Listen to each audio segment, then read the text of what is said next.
Ya, selamat siang pemirsa. Informasi petang kembali hadir ke hadapan Anda dengan informasi aktual, tajam, dan terpercaya. Bersama saya Raihat, inilah informasi selengkapnya. Kualitas udara DKI Jakarta dan sejumlah wilayah kian mengkhawatirkan. Saat ini kualitas udara Jakarta dan 4 wilayah lainnya, yakni Tangerang Selatan, Tangerang, Serang, dan Denpasar memasuki zona merah. Air Quality Index kelima daerah tersebut berada di atas 150 alias tidak sehat. Beginilah kondisi Jakarta sejak beberapa bulan lalu. Polusi udara nampak menyelimuti langit ibu kota yang berdampak buruk bagi kesehatan jutaan warga Jakarta dan sekitarnya. Kualitas udara DKI Jakarta dan 4 wilayah lain, yakni Tangerang Selatan, Tangerang, Serang, dan Denpasar, kian mengkhawatirkan. Saat ini, kualitas udara Jakarta memasuki zona merah Air Quality Index, yaitu di atas 151, di mana kadar polutan udara berukuran sangat kecil, yaitu PM2,5 yang berwarna ungu. Hal tersebut menunjukkan polusi memasuki level alert, alias sangat tidak sehat.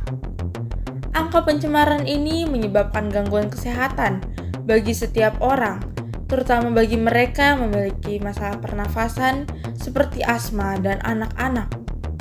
Adapun diimbau untuk menggunakan masker berspesifikasi KN95, N95, atau KF94 untuk menyaring PM2,5 mikrometer yang ada di luar ruangan. Dalam penelitian Dinas Lingkungan Hidup DKI Jakarta pada 2020, sumber emisi transportasi menjadi sektor terbesar penyumbang buruknya kualitas udara Jakarta.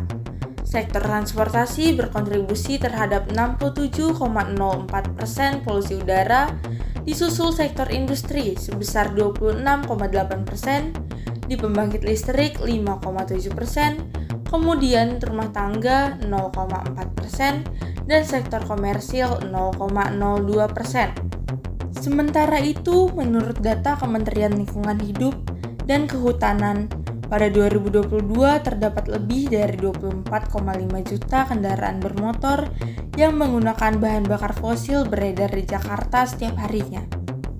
78% merupakan kendaraan sepeda motor yang pertumbuhannya mencapai 1 juta unit per tahun. Menurut Wakil Ketua Masyarakat Transportasi Indonesia, Joko Setiowarno, sepeda motor menghasilkan beban pencemaran per penumpang paling tinggi dibandingkan mobil pribadi bensin dan solar, mobil penumpang, serta bus. Adapun solusi untuk mengatasi polusi udara adalah dengan memperbaiki layanan angkutan umum, sehingga dapat lebih mengakomodir kebutuhan mobilitas warga Jabodetabek. Jika hal ini tidak dibenahi, maka program-program lainnya yang dirancang tidak akan tepat sasaran. Jadi kita bereskan dulu akar masalah itu. Lantas apakah negara memiliki uang? Punya. Kalau kita lihat anggaran di Kementerian Perindustrian hanya untuk kendaraan listrik itu sampai 12,3 triliun. Sebagian dialihkan dulu lah untuk perbaikan pabrik transport di Bodetabek. Termasuk juga anggaran yang dibagikan oleh Pemprov DKI ke Bodetabek itu untuk sementara waktu beberapa tahun ini difokuskan perbaikan pabrik transportnya dulu. Sistem transportasi umum terbaik di Indonesia saat ini memang terdapat di wilayah Jakarta. Namun perkembangan beberapa sarana seperti KRL sangat diperlukan masyarakat karena saat ini terlalu padat. Oke, Kak, kenapa Kakak lebih memilih untuk menggunakan transportasi pribadi? Karena saya ini menggunakan transportasi pribadi itu supaya saya lebih tepat waktu untuk sampai ke tujuan dan waktunya itu lebih efisien. Oke, lalu kenapa Kakak tidak memilih untuk menggunakan transportasi umum? Kalau KRL itu tempatnya itu padat dan tempat pemberhentian itu banyak. Jadi tidak memungkinkan saya untuk sampai ke tujuan dengan tepat waktu. Oke. Dan pemirsa, itulah yang menjadi alasan masyarakat untuk tidak menggunakan kendaraan umum dan juga menjadi faktor penyebab dari polusi udara yang meningkat di daerah Jakarta dan sekitarnya. Sekarang kita beralih ke rekan saya yang sudah berada di lokasi. Anissa, silahkan dijelaskan bagaimana kondisi di sana. Baik, terima kasih Raihat yang berada di studio. Nah, pemirsa, siang hari ini saya berada di lapangan di sekitar Kota Tangerang. Seperti yang pemirsa lihat, di sini sangat sepi. Mungkin ini merupakan faktor dari mengkhawatirkannya kondisi udara saat ini.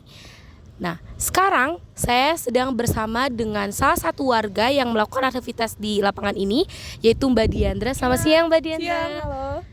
Nah, Mbak Diandra, bagaimana pendapat Mbak Diandra mengenai kondisi udara saat ini? Udara saat ini saya merasakan buruk ya, karena meningkatnya juga polusi udara di Tangerang. Nggak cuma di Jakarta, tapi di Tangerang tuh juga saya merasakannya, karena saya yang biasanya olahraga tuh bisa nyampe 2-3 jam, ini paling 1 jam aja saya tuh udah ngap gitu ya.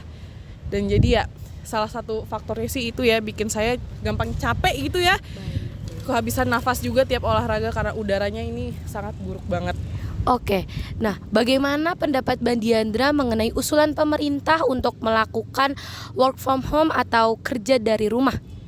Kalau untuk saya sendiri, saya sih setuju ya pemerintah melaksanakan WFH, karena kan saya sendiri kerjanya di kantor dan saya bisa kerja dari rumah menggunakan laptop dan internet. Tapi kalau untuk masyarakat yang kerjanya di luar mungkin agak keberatan ya, karena kan nggak semuanya penghasilan mereka bisa dihasilkan dari rumah. Baik, terima kasih Mbak Diandra. Oke pemirsa, itu adalah salah satu tanggapan dari warga yang sedang melakukan aktivitas di sini. Dan saya pamit undur diri, saya kembalikan ke studio. Ya baik, terima kasih Anissa yang berada di lokasi. Dan pemirsa, laporan tersebut menjadi penutup berita petang hari ini. Tetap jaga kesehatan dan tetap waspada. Saya Raihat, saya pamit undur diri. Selamat sore dan sampai jumpa.